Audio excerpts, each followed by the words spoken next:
Today I want to share a message with you about the perception and reality, like what people see and what's really going on. Because I've had a few conversations in this last week and a bit talking about, people really thinking one thing about me based on what they see and the reality that the life that I'm actually living. So, some context, people think that I'm like retired, multi-millionaire, that has nothing better to do with his time or his money, that he runs around and makes silly videos along the way. So that is so far from the truth. I still actively work. I do work for myself as a consultant. I work in data analytics and IT and do systems and analysis and all that boring like data number stuff and with Excel and training, and I do a couple of things. So I do work for myself, but that doesn't mean that I have carte blanche with my time. I have deadlines, I have deliveries, I have clients that have expectations on me. I make time like at early hours of the morning on weekends to go do the things that I want to do. Or it's quite late in the evening before I go do something. Long story there to explain that you may see me that I'm just running around and making videos all the time. My videos are around about 2 minutes. The ones I share on Instagram and the videos that I make for YouTube, it's about 12 minutes.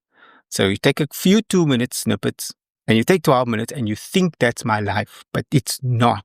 Now, people may look at you and see something that isn't the whole picture. It's not your whole life. It's not your whole identity. And so I just thought, let me just sit down and talk about that. So I've been on this journey just under 2 years. And what's hard for especially new people to see, or even people that know me for a while, is to understand that when I started walking. Like I was literally trying to walk and I had this 15-year gout issue that I was trying to manage and not let my knees break because it felt so frail that my knees would like shatter at any time. That's how I felt.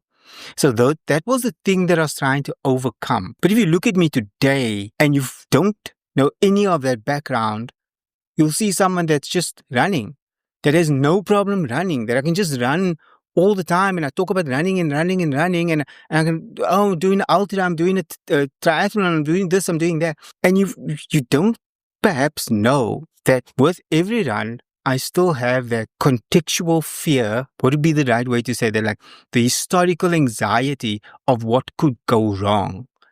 It still creeps in there. It's small, but it still creeps in there. And it's still something that I think about. But I still carry on. I still persist in doing the activity of running, cycling, swimming, kayaking. A lot of the stuff you don't see normally, but there's still things that I'm doing just to have a good life. And I actually enjoy those things. Take these videos, for example. I just had a conversation, like a 2-hour conversation. I was giving someone a breakdown of how to get started making video. Like the lessons were pretty simple, but I have at this stage hundreds of videos that I've published on different platforms.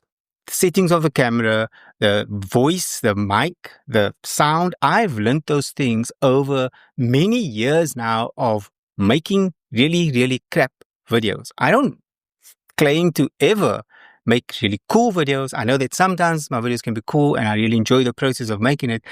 But for the most part, it's not something that just happened. It is something that I've worked at for a long time. And I'm an old guy. I'm 49. I'll be 50 in Jan. So when I got invited to the Great Outdoor Expo, it was really like it was mind-blowing for me because firstly, I don't have a big social media following. Like for everyone, for you watching this video, I'm like really appreciative of it. Whether it's 1 person or 1,000, doesn't matter to me. It still feels as special. But the Great Outdoor Expo, the KhakiBush team, Damien and Craig, looked at me and said, hey, come and do this thing. Come and do your thing here at our thing. Like it was amazing, But it didn't just happen because I had a camera. And it didn't happen because I said, I'd like to one day make videos. It happened because I already have hundreds of videos published in the public domain for anybody to see and for anybody to judge. Because sometimes that's what it feels like. But that opportunity didn't come because I sat on the couch and thought to myself, I'm going to, and said to myself and people around me that maybe one day, it didn't happen because I said those things. It happened because I actually said today. I said today years back when I first started making videos using a phone and then also using a webcam and then later on upgrading to an actual camera. That's how that opportunity happened. Now, the Great Outdoor Expo was just, for me, it felt like a playground. I was so happy. I was so busy. Craig and Damien both came to me at various times and says, like, yo, like you don't like calm down, like you can go home, like you don't have to stay the whole day, like go be with the family. I was like, the family doesn't care about me, damn it. I'm here to work. I'm here to seize the opportunity. And that's what it was. You know, I filmed the braai competition. Like it was 2 hours and I just filmed these two guys braaiing. Now I love to braai. I don't know if you love to braai, but I love to braai. And it was just so magical just listening to their banter, you know, trying to tell the story of this competition between these two people who are just putting it out there and making something and hoping that someone would enjoy it. And that's kind of what these videos are, making something and putting it out there and hoping someone enjoys it. And I got to meet the people at Cool Bags. They made these amazing, like, cooler bags. So I thought a great name, firstly, but like that was like really cool. I got to meet like this magician who was doing these magic tricks.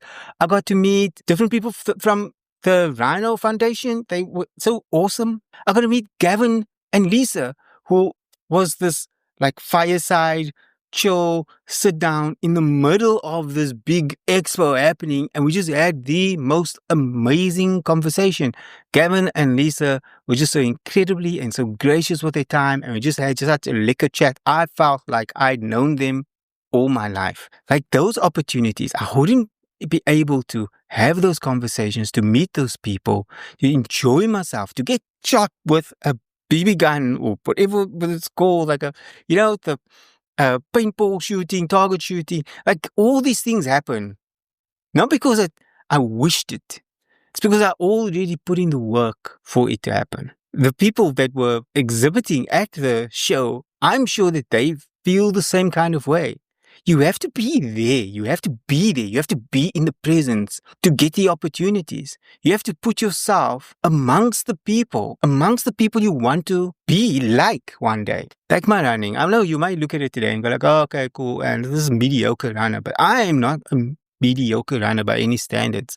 I am a runner that has been battling with gout for 15 years. And I'm 49 years old. I ran my first marathon when I was 48. And I haven't had a gout attack for over a year. Now, there's other stuff that I use, a probiotic, a natural probiotic that I make myself using cabbage. And all of these things are what makes it possible. It's not just one thing. It's all of it. It's showing up day after day. I go run even when I don't feel like running. There are days, of course, I'm human, where I don't feel like running and then I don't go for the run. I'm not a robot, but for the most part, I understand that the privilege that I have of being able to, firstly, a family environment that allows me to go and do the things that I need to do, the physical ability to get up at 3:30 in the morning and for 4:30, I am on the beach ready to get into what looks like very freezing cold water. I am privileged and honored to be able to have people around me that see me running around with a camera. There are people who make fun of me, like, oh, I see you. But then there's people like Craig and Damien says, I see you, come.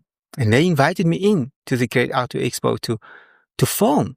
But there were no strings attached or sort of, okay, we want you to do this, and this. They were like, just do your thing. And so I did. I went out and I did my thing. So when I go out for a run, I go out and I do my thing. On Sunday, I'll go out to Table Mountain in Pietermaritzburg. Can you believe it? And wow, I'm a Cape Town boy. There's another Table Mountain.